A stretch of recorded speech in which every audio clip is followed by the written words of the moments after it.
jour vous verrez. Moi quand je serai grand, je serai très fort et je deviendrai Hokage. Non, arrête mon frère. Non, je ne veux pas voir ça. Vous êtes imbu de votre propre pouvoir.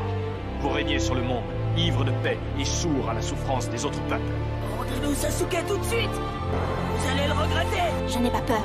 Je t'aime Naruto, de toutes mes forces. Je suis sûr que Naruto est l'enfant de la prophétie. Modère tes paroles. C'est le dernier avertissement de votre dieu. Mais Naruto ne se laissera pas faire. Je t'ai toujours écouté, tout le temps. Et à chaque fois, je t'ai demandé. J'ai choisi ce nom à la va-vite un jour en mangeant des ramen. Multiclonage suprême. Encore bien géant. Tu as toujours été un si gentil garçon. Quoi qu'il advienne, rappelle-toi que je t'aimerai toujours. Compte sur moi. Je lui transmettrai ton message, mon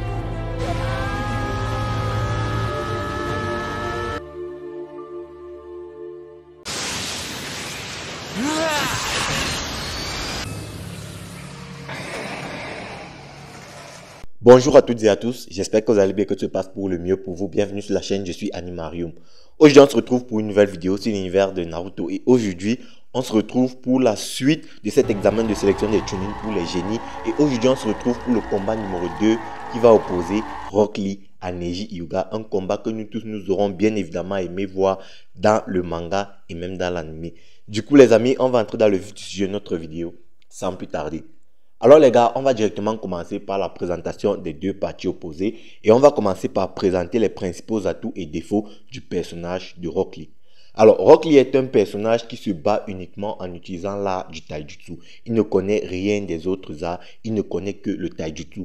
Malgré tout, son taijutsu reste un taijutsu de très haut niveau et étant déjà même genin, Rock Lee était le deuxième meilleur utilisateur du taijutsu classique dans le village de Konoha après bien évidemment son sensei Gai-Maito. Rock Lee se bat donc en utilisant l'approfondissement du Goken, soit l'approfondissement du taijutsu classique qui consiste à utiliser le Hashimon qui est l'ouverture des 8 portes. Du coup le personnage de Rock Lee à cette période là du manga ne peut ouvrir que 5 portes sur les 8.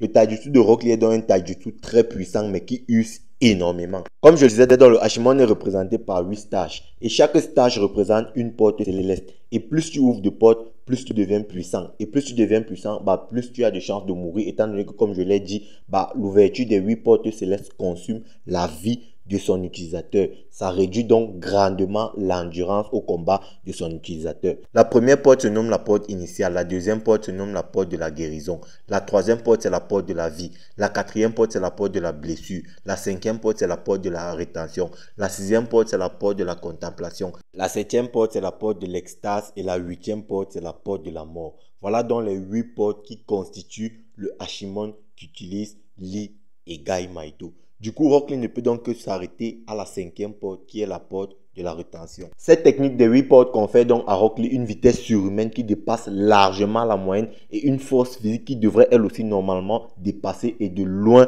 la moyenne. Kakashi avait même dit que l'ouverture des 8 portes confère momentanément à Rock Lee une puissance qui surpasserait celle des Hokage. Vous vous rendez donc compte à quel point cette technique est juste ultra puissante et ultra dévastatrice. Cependant, le personnage de Rock Lee a quelques défauts et pas des moindres. Ces défauts sont vraiment très gros étant donné que le personnage de Rock Lee ne connaît que l'art du taijutsu. C'est-à-dire, il est complètement incapable d'utiliser le ninjutsu et le genjutsu. D'accord, ne pas maîtriser le genjutsu, ce n'est pas si grave que c'est étant donné que énormément de personnages dans l'univers de Naruto ne maîtrisent pas l'art du genjutsu.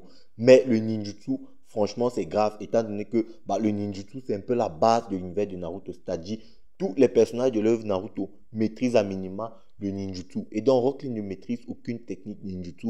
Et ça, c'est vraiment problématique. Voilà donc les gros défauts du personnage de Rock Lee, étant donné qu'il ne peut se protéger contre aucune technique ninjutsu à part fuir grâce à sa vitesse. Voilà, c'est donc ça le personnage de Rock Lee dans sa globalité. Maintenant, parlons du personnage de Neji Hyuga et présentons ses principaux atouts et défauts. Le personnage de Neji Hyuga utilise un autre type de taijutsu qui se nomme le Juken, c'est-à-dire le point souple. C'est un taijutsu qui se base uniquement sur l'utilisation du Byakugan, étant donné que grâce au Byakugan, tu peux voir les cavités de chakra et les bloquer, c'est-à-dire tu bloques la circulation du chakra. C'est vraiment très impressionnant étant donné que en bloquant la circulation du chakra d'un individu, de ton adversaire surtout, ton adversaire ne peut plus utiliser de technique ninja, donc de ninjutsu. Ça, c'est vraiment super impressionnant. Du coup, les coups portés par les utilisateurs de taijutsu de type Juken ne font pas forcément de gros dégâts physiques, mais ça fait plutôt de gros dégâts internes.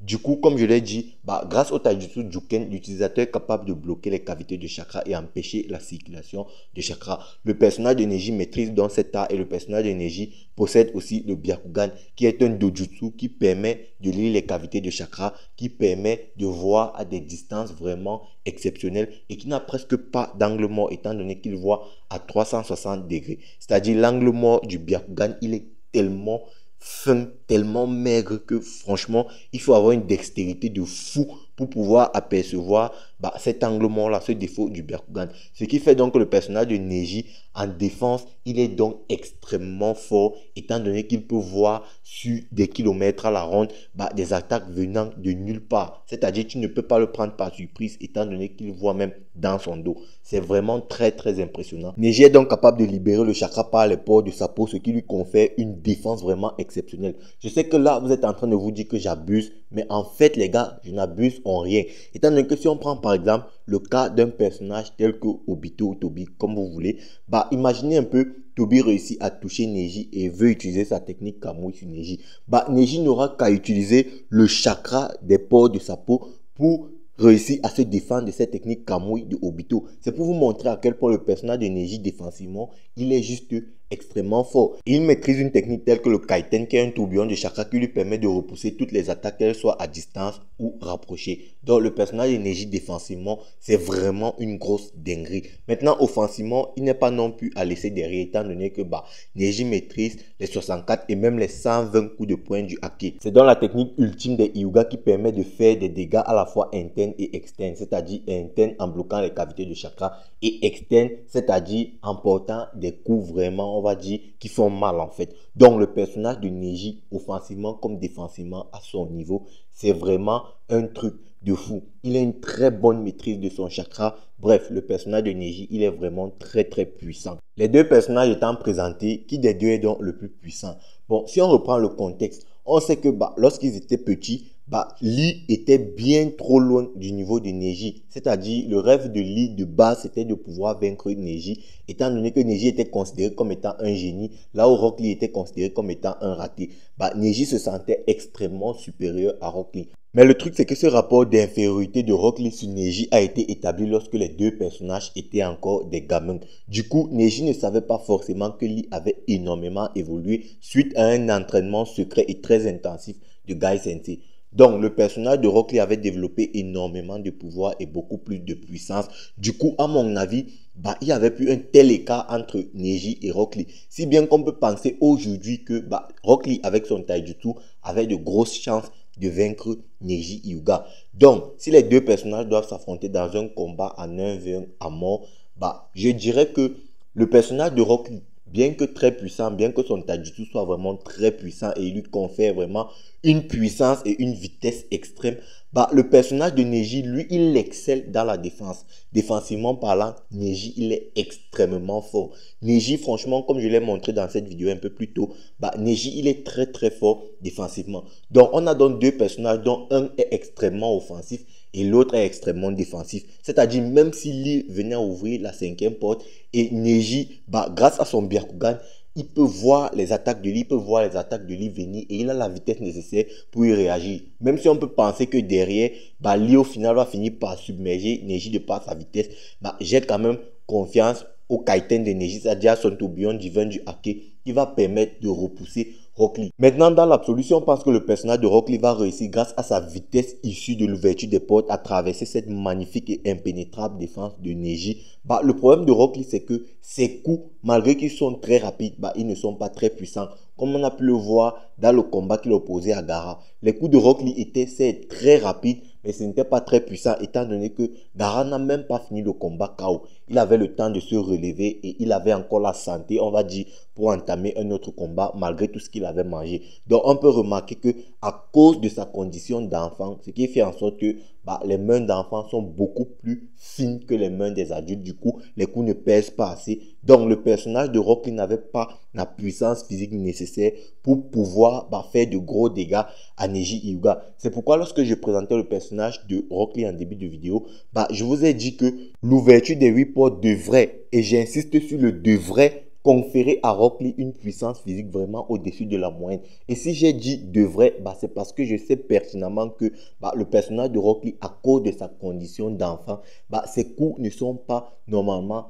extrêmement puissants, c'est-à-dire ses coups n'ont pas leur apogée à cet âge-là. Du coup, ça c'est le vrai principal défaut du personnage de Rock Lee, c'est sa condition d'enfant. Maintenant, il existe une autre alternative à ce combat. Si en début de combat, le personnage de Neji Hyuga réussit à bloquer les cavités de chakra du personnage de Rock Lee, pour moi, le combat il est terminé. Pour moi, à ce moment-là, c'est Neji Hyuga qui gagnera le combat et avec une difficulté vraiment mythe. C'est-à-dire, il n'y aura presque pas de difficulté. Seulement, Rock Lee et Neji se connaissent parfaitement. Du coup, Rock Lee connaît les principaux atouts du personnage de Neji. Et je pense donc que Rock Lee va directement ouvrir les portes pour ne pas se faire avoir par la technique de Neji Hyuga. Et je pense qu'en ouvrant les portes, Rock Lee va acculer grâce à son taijutsu et à sa vitesse le personnage de Neji qui lui sera obligé de défendre. Et comme je l'ai dit, malgré sa vitesse exceptionnelle, Rock Lee pour moi n'a pas la puissance nécessaire pour mettre KO le personnage de Neji. Du coup, à mon avis, le personnage de Rock Lee va se fatiguer avant d'avoir pu mettre KO le personnage de Neji. Et donc, pour moi, mon verdict il est très clair.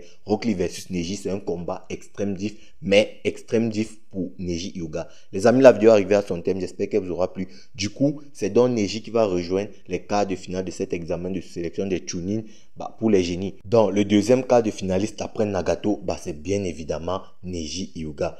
Les amis, n'hésitez pas à me dire ce que vous en pensez en commentaire. Check la vidéo à l'écran, like celle-ci si elle t'a plu, partage. Et puis nous, on va se dire ciao pour une prochaine vidéo. Portez-vous bien sur Animarium. Peace les bros. After.